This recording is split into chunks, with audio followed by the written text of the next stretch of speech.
हमारे एक प्यारे दोस्त हैं सजाद हाशमी साहब फैसलाबाद से। आज उन्होंने मुझे रिक्वेस्ट की कि खिलजी भाई आप अपना गांव दिखाएं, आप अपना गांव दिखाएं, मैंने अपने बच्चों को दिखाना है। तो दोस्तों ये हमारा छोटा सा गांव है, ये देख लें, पीछे ये मकाई है और ये मैं थोड़ा सा घुमा रहा हूँ, ये पीछे देखें, ये पूरा हमारा पीछे बैक साइड पे गांव है और ये देख लें। तो उम्मीद है वो देख रहे होंगे सजाद हाशमी साहब, तो वो अपने बच्चों को ज़रूर दिखाए। तो ये देखें प्यारे प्यारे बच्चे भी घूम फिर रहे हैं।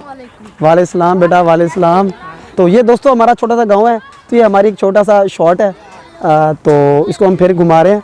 तो ये हमारे जो सजाद हाशमी साहब हैं फैसलाबाद से, ये उनकी स्पेशल रिक्वेस्ट थी। उन्होंने कहा था कि आपने ज़रूर मेंशन भी करना है और वीडियो आपने ज़रूर अपने गांव की बनानी है। तो ये हमारा गांव था छोटा सा प्यारा सा, ये आपके सामने है। तो ये गंदम की मकई की कटाई हो रही है। ठीक है दोस्तों हमारी सपोर्ट के लिए अपनी वीडियो को लाइक कीजिएगा, कमेंट कीजिएगा, हो सके तो शेयर भी कर दिया करें। बहुत शुक्रिया, अल्लाह हाफ़िज़।